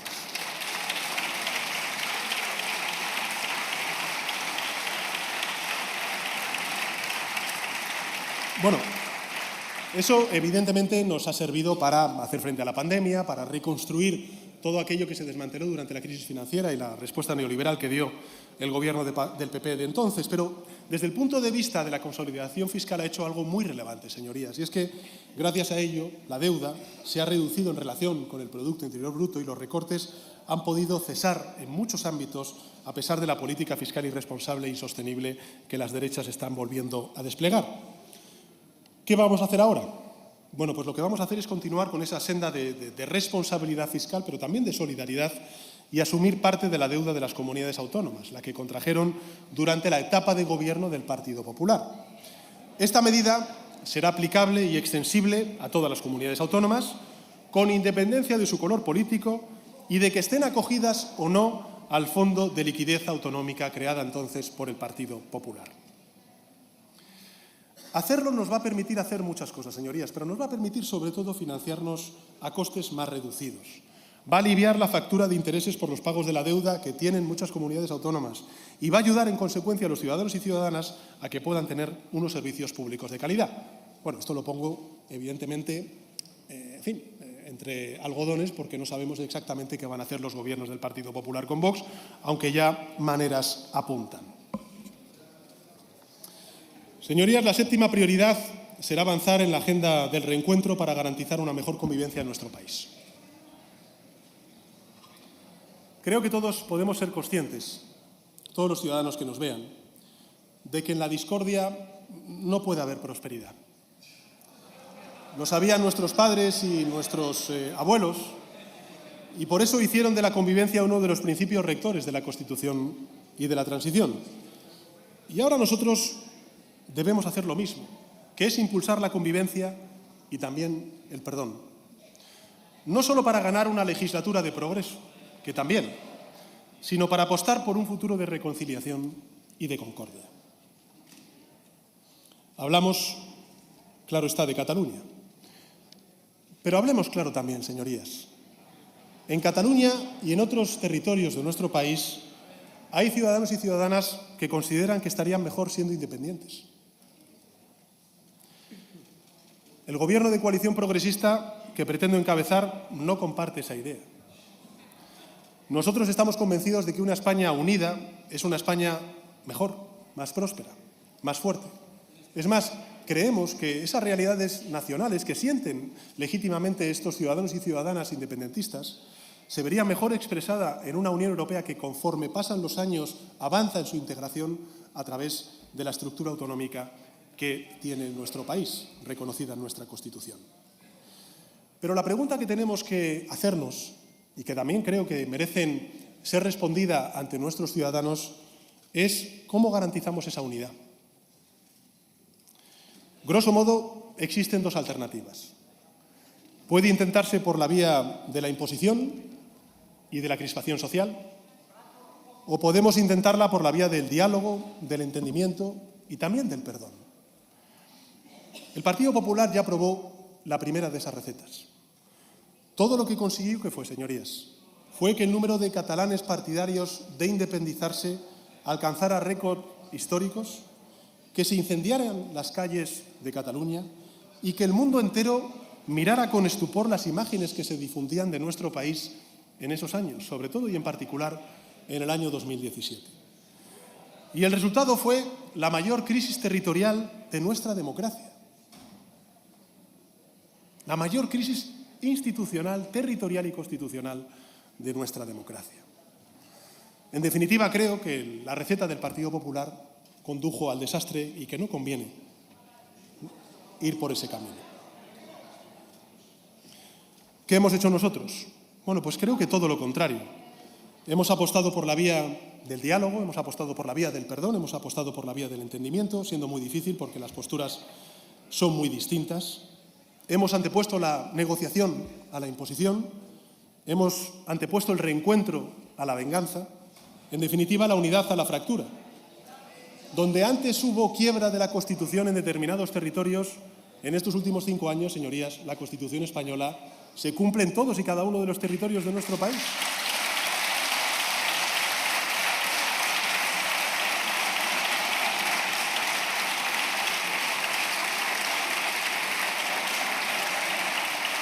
Por tanto,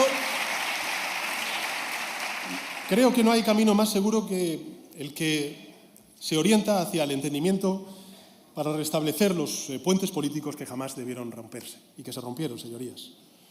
Por eso, bueno, pues indultamos a los líderes del Procés y por eso hemos apoyado el uso de las lenguas cooficiales en el Congreso, hemos promovido el uso de las lenguas cooficiales en las instituciones europeas. Y lo que resulta innegable, señorías, es que esta vía está funcionando con dificultades, pero está funcionando. Porque la convivencia ha vuelto a las calles, no hay más que ver lo que sucede en muchas de las calles de Cataluña. El diálogo, sí, no sé, quizá ellos interpreten que la convivencia era ver, en fin, arder Barcelona allá por el año 2019 o 2017, cuando gobernaba el Partido Popular. Yo no lo creo.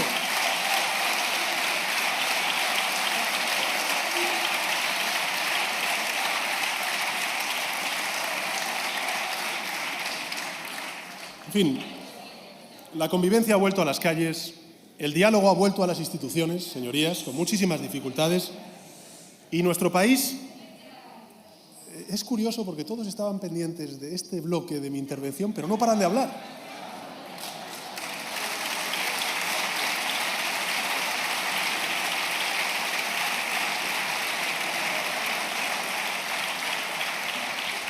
Y nuestro país, señorías, ha podido centrar sus energías pues en afrontar retos, señorías, extraordinariamente difíciles, como fue, por ejemplo, la COVID o la respuesta a las consecuencias económicas y sociales de la guerra de Putin en Ucrania. ¿Qué prefiere la amplia mayoría de los ciudadanos? ¿La Cataluña de 2017 o la Cataluña de 2023? ¿Qué política beneficia más a la gente? ¿La del enfrentamiento que postula el Partido Popular, al cuadrado también Vox, o la del entendimiento que defendemos una amplia mayoría de grupos parlamentarios en esta Cámara?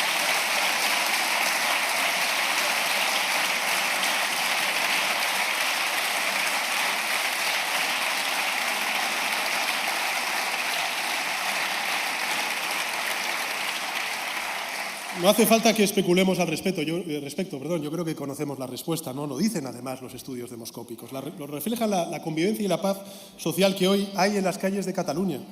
Lo refleja la forma en la que votaron también los propios catalanes y catalanas el pasado 23 de julio. Un 50%, señorías, un 50% apoyaron a los partidos que conformaron durante estos últimos 4 años el gobierno de coalición progresista. Un 50% en Cataluña. Y solo un 20% a las derechas retrógradas. 50, 20%. Por tanto, el diálogo, la generosidad y el perdón creo que han funcionado y han ayudado a algo muy relevante, que desde luego no está resuelto, pero que es a restaurar las heridas de nuestra sociedad. Por eso, nuestro propósito es seguir aplicándolos durante los próximos 4 años. Es evidente que el marco legal vigente establece condiciones vinculantes, es así, pero eso no puede ser el único argumento a favor de una España unida.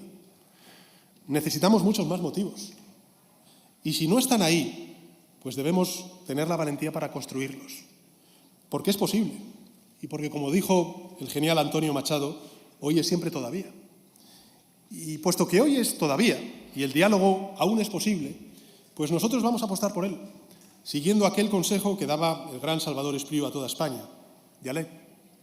Diálogo para alcanzar una idea que se expresa exactamente igual en nuestras 4 lenguas, la de Machado, la de Espriu, la de Listi, la de Castelao, que es concordia.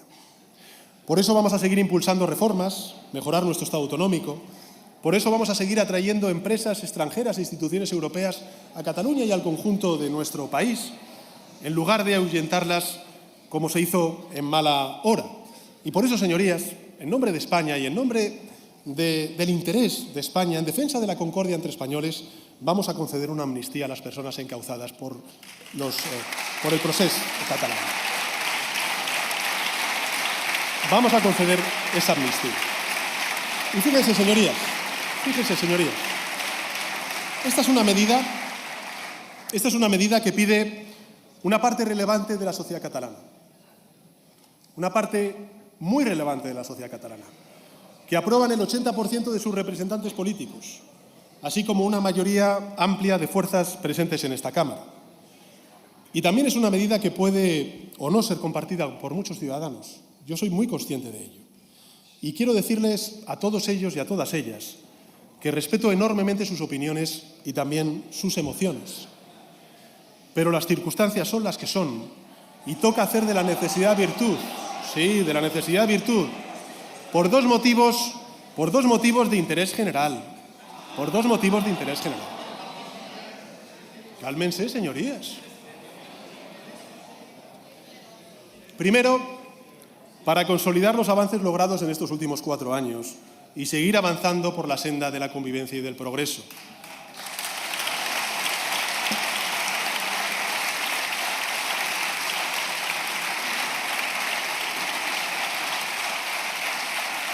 Yo creo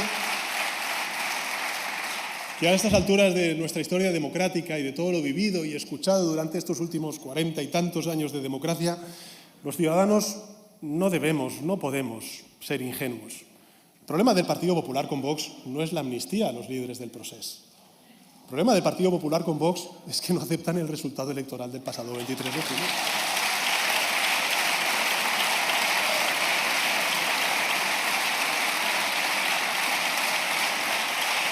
Entonces,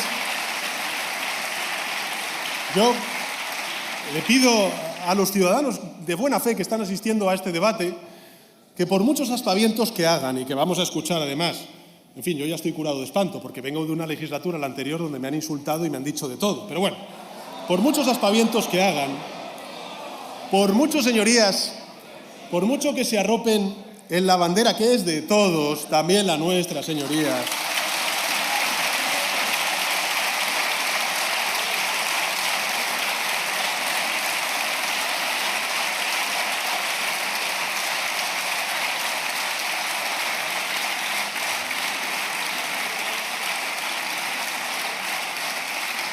entonces, por muchos aspavientos que hagan, por mucha patrimonialización que intenten de la bandera que es de todo y de los símbolos constitucionales que son de todos, sabemos que a las derechas reaccionarias la amnistía le importa más bien poco. Los poderes económicos que auspician no solamente y que amparan a la derecha y a la ultraderecha no están preocupados por la amnistía. De hecho, saben que será buena para la economía del país. Lo que de verdad no quieren las derechas pues es que sigamos mejorando las condiciones laborales y salariales de los trabajadores y trabajadoras. Que no sigamos revalorizando las pensiones conforme al IPC. Que sigamos reforzando la sanidad, la educación, el Sistema Nacional de Dependencia.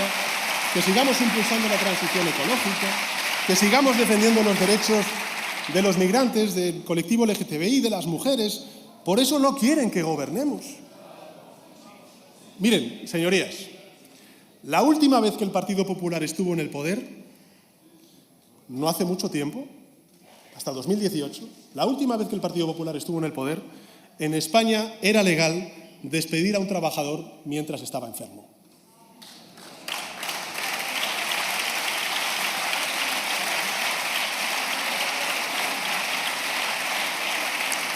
Era legal pagar 700 euros al mes a quien se deslomaba a tiempo completo para hacer su trabajo. Era legal que las viviendas públicas pagadas con los impuestos de todos se vendieran a fondos buitre y se privatizaran.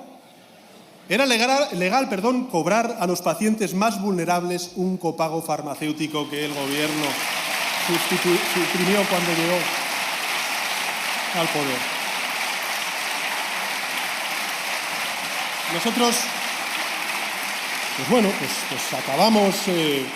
acabamos con esas injusticias, tratamos de impedir, dentro de nuestras competencias, de que bienes públicos no se convirtieran en negocios para unos pocos, y los diputados de las derechas votaron en contra. Por eso es necesario que sigamos gobernando, para consolidar todos estos avances 4 años más, para evitar que España retroceda, para lograr que nuestro país siga avanzando y que sea una inspiración también para otras muchas sociedades europeas que ven cómo avanza la ola reaccionaria, también aupada por el Partido Popular de esos otros países.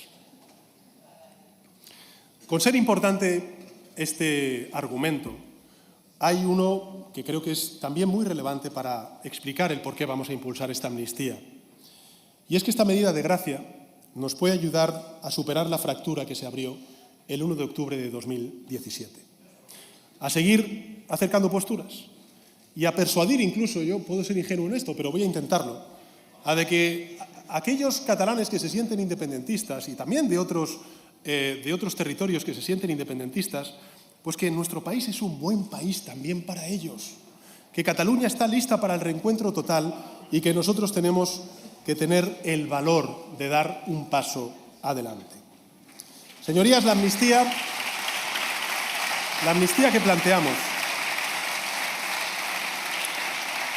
planteamos es perfectamente legal, es acorde con la Constitución. De hecho, es una medida que se está aplicando en otros países, en democracias consolidadas, como es Francia, como es Italia, como es Alemania, como es el Reino Unido. Mismamente, hace pocos meses se ha aprobado una amnistía también en Portugal. Y el Tribunal Constitucional español, por cierto, ha rubricado anteriormente.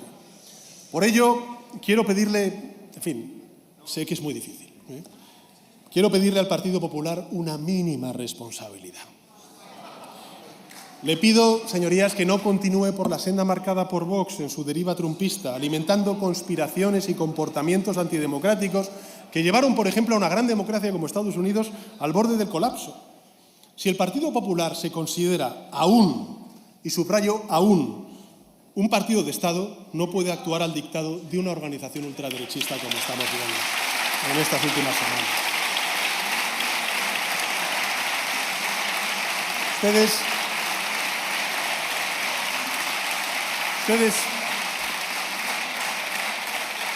no pueden volver a sembrar la discordia cuando... ¿Recuerdan ustedes cuando preconizaron el boicot a los productos catalanes? Insisto, catalanes, no independentistas, catalanes. Lo que hicieron fue atizar el fuego del odio, señorías. Por eso le pido al Partido Popular responsabilidad y sentido de Estado. No les pido su apoyo, ya sé que no lo voy a tener. Solo les pido cordura y coherencia. Y subrayo coherencia.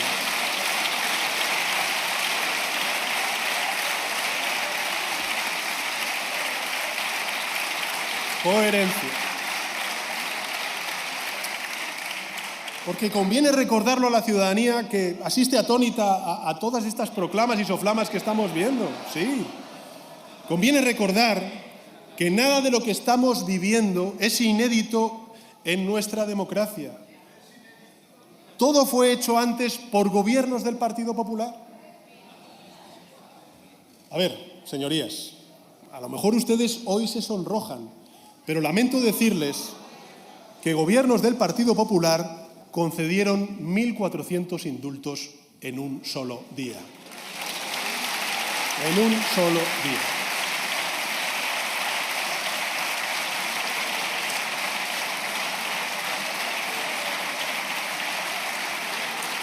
Siento comunicarles, señorías del PP y de Vox, o al menos del señor Abascal, que entonces estaba en el Partido Popular, que gobiernos del Partido Popular indultaron a miembros de Terra Iure, sentenciados por terrorismo, durante una investidura. ¡Qué escándalo, señor Feijóo! ¡Qué escándalo! ¡Qué escándalo! Siento comunicarles que aquel que lanza proclamas y soflamas diciendo que se movilice toda España en contra de este malvado Sánchez, pues entregaron numerosas competencias a gobiernos autonómicos del País Vasco y de Cataluña cuando necesitaron los votos del nacionalismo catalán y vasco para evitar el bloqueo y asegurar la gobernabilidad de España. Y yo, en fin, que yo sepa, pues ninguna de esas concesiones debilitó a España, ni corrompió tampoco nuestra democracia, ni caminamos hacia una dictadura. En fin, nos convirtieron en lo que realmente es nuestro país, un Estado compuesto, un Estado descentralizado, como lo son, por cierto, otros muchos países, probablemente los más avanzados del mundo, con democracias consolidadas, ¿no? La diferencia, entonces, ¿en qué consiste? Bueno, pues que cuando la derecha llega a acuerdos con el nacionalismo, eso es un pacto entre caballeros. Y si es la izquierda, pues entonces es toda una traición a la patria.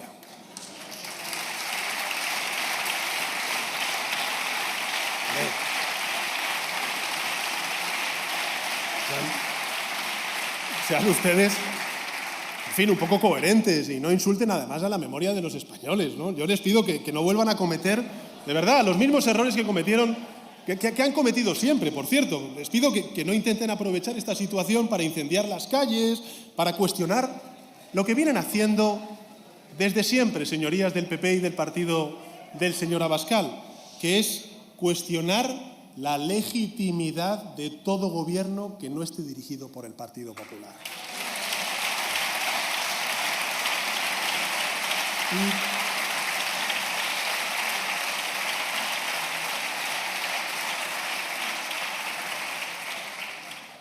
Y no se preocupen, señorías, y sobre todo aquellos ciudadanos que estén viendo este debate y que en fin, la amnistía se va a aprobar bajo luz o con luz y taquígrafos, con total transparencia. Sí, va a ser debatida aquí, ¿no les parece a ustedes poco? Va a contar con todas las garantías jurídicas, con el voto mayoritario de esta Cámara democráticamente electa. Es decir, la amnistía no va a ser un ataque a la Constitución del 78, como dicen ustedes, sino todo lo contrario, será una muestra de su fortaleza y de su vigencia.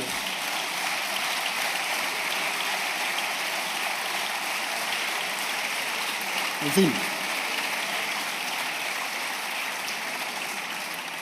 Y esta amnistía, para que lo sepan también los ciudadanos y ciudadanas que estén viendo este debate, evidentemente va a beneficiar a muchas personas. A líderes políticos cuyas ideas yo no comparto y cuyas acciones rechazo, pero también va a ayudar a cientos de ciudadanos y ciudadanas que se vieron arrastrados por el proceso, incluidos policías nacionales y Mossos d'Esquadra, que sufrieron las consecuencias de una crisis política de la que nadie puede sentirse orgulloso, señorías, ni siquiera quienes carecíamos por aquel entonces de responsabilidades de gobierno. En última instancia, impulsamos esta medida de gracia movidos por la esperanza fundada de que nos ayude a superar una crisis de la que nadie puede estar orgulloso, de que contribuya a mejorar la convivencia de nuestro país, a canalizar por una vía más sana, sí, más sana y más pacífica, las aspiraciones políticas de unos y de otros. Señorías, la octava prioridad de nuestro Gobierno debe ser Europa. Creo que en estos últimos 4 años España ha cobrado un protagonismo internacional que nunca antes había tenido. Antes incluso de ostentar la presidencia rotatoria del Consejo, nuestro país ya lideraba en Bruselas debates muy importantes para el día a día de nuestros conciudadanos, como es la reforma del mercado eléctrico, como es también la política agrícola común. Y ahora es un referente continental en temas como es, por ejemplo, la autonomía estratégica, la transición verde y digital o las políticas de migración y de asilo. En los próximos años, la Unión tendrá que tomar decisiones cruciales, tendrá que tener, digamos, nuevos lazos con el resto del mundo, especialmente con el Magreb y con la América Latina y el Caribe.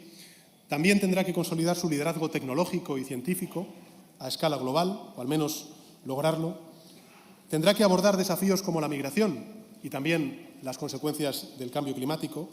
Tendrá que acometer debates muy importantes como la ampliación hacia los Balcanes occidentales y hacia Ucrania, Moldavia y Georgia. Una ampliación que responde a un deber moral, sin duda alguna, a un interés geopolítico para Europa, porque traerá más recursos, más resiliencia y más mercado a los Estados miembros. Pero que también implicará desafíos nacionales y una revisión a fondo del funcionamiento de nuestras instituciones comunitarias.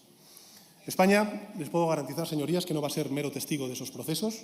Vamos a estar entre los países que lo lideren, vamos a analizar los retos, también vamos a buscar oportunidades, vamos a proponer soluciones, que es lo que quiere la ciudadanía. Vamos a defender los valores europeos. Vamos a impulsar el diálogo y el respeto a la pluralidad en el continente, como lo hace también dentro de sus fronteras.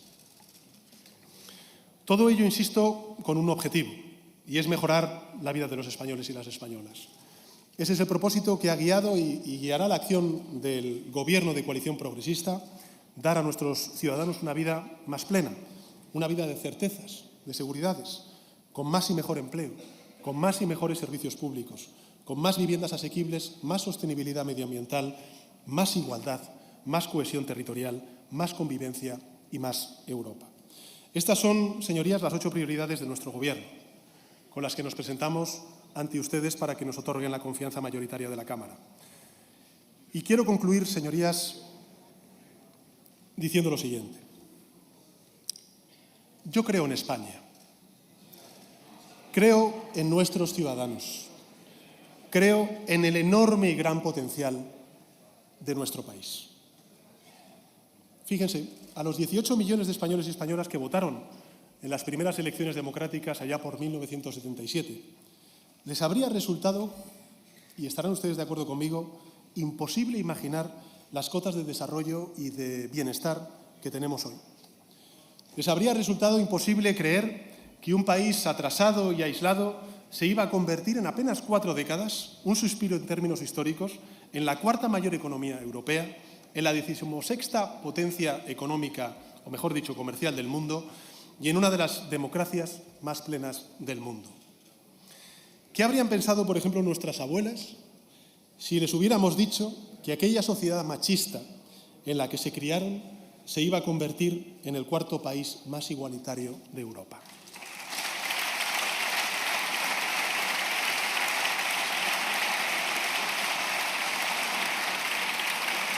¿Qué habrían dicho?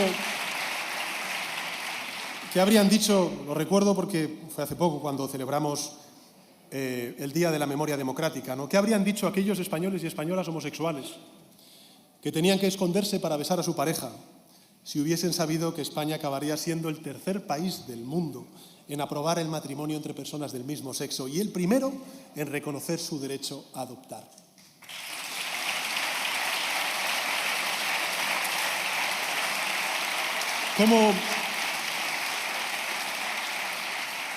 ¿Cómo habría reaccionado pues cualquiera de esos pioneros de la ecología, ¿no? Pienso en Félix Rodríguez de la Fuente, ¿no?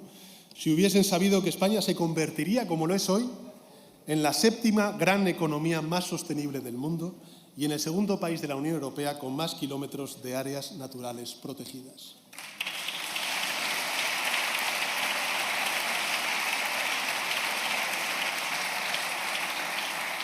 Pues lo hubieran visto como una utopía inalcanzable, como es lógico. Pero lo hicimos y ahora podemos volver a hacerlo. España cuenta con talento, cuenta con trabajadores, con empresas, con instituciones públicas, con infraestructuras y sobre todo y ante todo con valores y principios cívicos, con el prestigio internacional necesario para convertirse en una de las naciones más prósperas y socialmente avanzadas, no de Europa, sino del mundo. Porque nuestro país, España, es un país formidable y puede ser aún mejor. Y yo estoy convencido de que va a ser aún mejor. Será mejor, señorías, si procuramos una vida mejor para todos y para todas, si nos sentimos ligados los unos a la suerte de los otros.